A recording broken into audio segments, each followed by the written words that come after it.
बच्चों आज हम फंक्शन की नेक्स्ट क्लास में greatest integer function, least integer function, signum function और मॉड्यूलस फंक्शन के बारे में समझेंगे। आपने फंक्शन के फर्स्ट वीडियो में इवन फंक्शन, ऑड फंक्शन और पीरियोडिक फंक्शन के बारे में समझा, ठीक है। नेक्स्ट देखिए, आज हम सबसे पहले मैं आपको मॉड्यूलस फंक्शन समझाता हूं।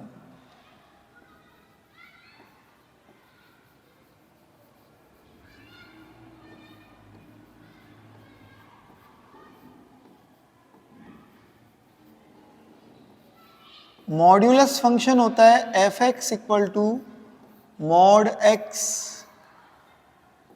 इसका डोमेन होता है बच्चों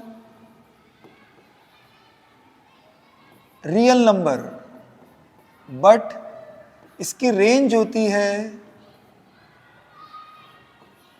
positive real number, R plus positive real number, ठीक है। मॉड्यूलस फंक्शन का आप ग्राफ भी बना सकते हैं। टेबल में कुछ पॉइंट्स लेकर एक्स और वाई की वैल्यू लेकर आप लोग ग्राफ भी बना सकते हैं। इस मॉड्यूलस फंक्शन को इस तरह से क्लासिफाई भी कर सकते हैं। अगर x is greater than and equal to 0 तो मॉड x को आप प्लस का x लिखेंगे, और अगर x स्मॉलर देन 0 होगा तो मॉड x को लिखेंगे माइनस x। ओके बच्चों। Next, greatest integer function. Greatest integer function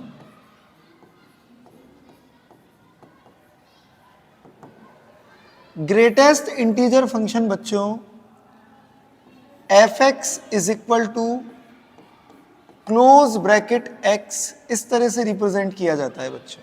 ये ग्रेटेस्ट इंटीजर फंक्शन है। यहां पर x की value domain real number, but इसकी रेंज हमेशा क्या होती है, इंटीजर z। इस ग्रेटेस्ट इंटीजर फंक्शन को सीलिंग फंक्शन भी बोलते हैं बच्चों, सीलिंग फंक्शन। इसका मीनिंग क्या होता है, if x from 0 to 1, x 0 से 1 के बीच में कुछ भी हो, ये ग्रेटेस्ट इंटीजर का आंसर हमेशा क्या मिलेगा, 0। अगर x 1 से 2 के बीच में कुछ भी हो, 1.1, 1.2, 1.9999 तक कुछ भी हो, तो इस ग्रेटेस्ट इंटीजर की वैल्यू आपको मिलेगी 1। इसी तरह आप लोग समझ गए होंगे, x सपोज करो -1 से 0 के बीच में हो, तो ग्रेटेस्ट इंटीजर इसका मिलेगा -1। क्लियर बच्चों। तो इस तरह से आप लोग ग्रेटेस्ट इंटीजर को समझ सकते हैं। फॉर एग्जाम्पल, जैसे सपोज करो मुझे पाई स्क्वायर का ग्रेटेस्ट इंटीजर कैलकुलेट करना है।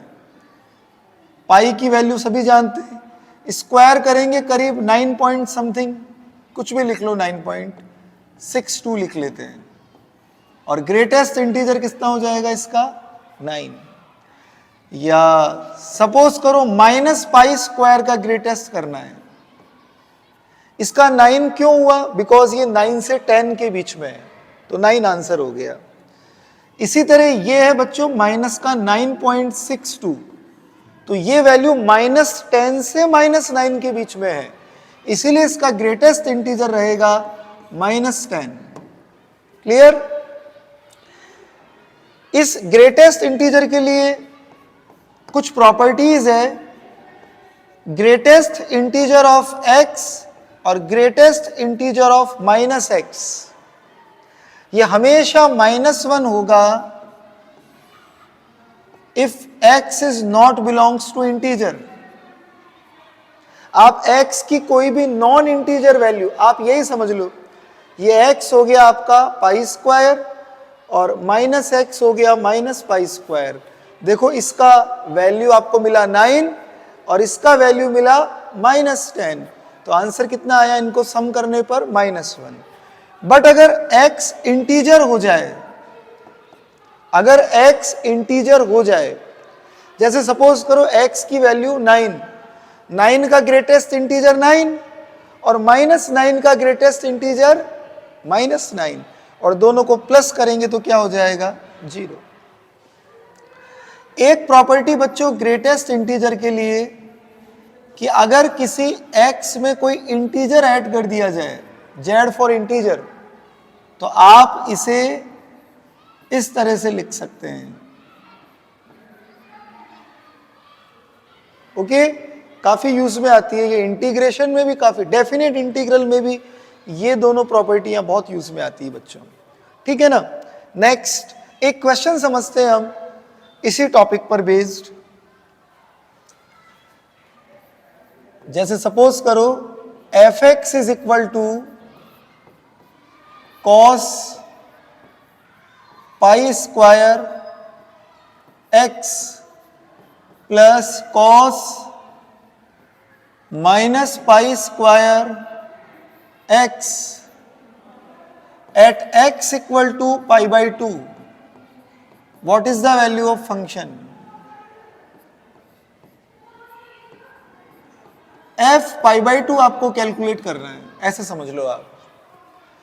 तो आप, ये ग्रेटेस्ट इंटीजर को रिप्रेजेंट कर रहा है बच्चों, तो आप f(x) की वैल्यू क्या लिख सकते हैं? cos 9x plus cos minus का tan x। ओके, cos में माइनस का इफेक्ट नहीं पड़ता, तो cos 9x plus cos 10x। अब आप इसमें x की वैल्यू पुट कीजिए, कितनी है बच्चों? पाई बाई 2। ये हो गया cos 9 पाई बाई 2 प्लस ये हो जाएगा बच्चों cos 10 पाई बाई 2। इसकी वैल्यू आप समझ गए कितनी होगी? 9 टाइम्स पाई बाई 2 0, और 10 टाइम्स पाई बाई 2 -1। आंसर आया -1। समझ आया आप सभी को? तो ऐसे ग्रेटेस्ट इंटीजर फंक्शन किसी भी टॉपिक में काम आ सकता है ना, ये तो फंक्शन आपको समझ में आने चाहिए। नेक्स्ट फंक्शन हम देखते हैं बच्चों, signum function. Signum function, signum function को बच्चों इस तरह से रिप्रेजेंट किया जाता है। When x is not equal to 0, 0 होने पर 0/0 फॉर्म बन जाएगी बच्चों, और अगर x 0 होगा तो फंक्शन की वैल्यू 0। ओके, इस पार्ट के आप दो टुकड़े और कर सकते हैं बच्चों। क्या? अगर x ग्रेटर देन 0 होगा या x स्मॉलर देन 0 होगा। भाई x की वैल्यू 0 नहीं है तो या तो ग्रेटर देन 0 होगी या स्मॉलर देन 0 होगी। अगर ग्रेटर देन 0 होगी तो देखो मैंने मॉड x को क्या लिखाया? प्लस x, और लेस देन 0 होगा तो मॉड x को क्या लिखाया? Minus x। तो यहां प्लस x लिखेंगे तो x से x कैंसिल हो गया, और माइनस x लिखेंगे तो -1, और थर्ड x इक्वल टू 0 पर फंक्शन की वैल्यू 0। तो आप यहां देख सकते हैं डोमेन तो x है जो है ऑल रियल नंबर, बट इसकी रेंज में ओनली 3 एलिमेंट्स हैं। कौन कौन से? 1, -1 एंड 0। क्लियर? ओके बच्चों, इन सब के ग्राफ भी बना सकते हैं हम लोग, पर ये बेसिक नॉलेज आपको फंक्शन के बारे में होना नेसेसरी है।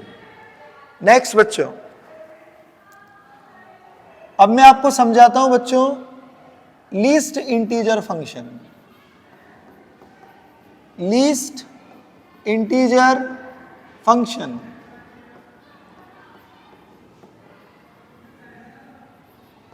ये function curly braces of x से रिप्रेजेंट किया जाता है। इसे फ्लोर फंक्शन भी बोलते हैं। ओके, एंड इसकी वैल्यू क्या होती है? x minus greatest integer of x। x minus greatest integer of x। अगर कभी किसी क्वेश्चन में हमें जरूरत हो तो हम इससे ग्रेटेस्ट इंटीजर की वैल्यू भी कैलकुलेट कर सकते हैं बच्चों। ओके, अच्छा, इस लीस्ट इंटीजर फंक्शन की डोमेन होती है बच्चों x belongs to r, but इसकी रेंज होती है बच्चों positive real number, sorry 0 to 1, positive real number तो है बट 0 से 1। आप यहां x की वैल्यू कुछ भी रखकर देख लो, y आपको 0 से 1 के बीच में ही मिलेगा। जैसे देखो, सपोज करो एग्जाम्पल, आपने x की वैल्यू पुट करी यहां पर 5.2, तो इसमें पुट करके देखो,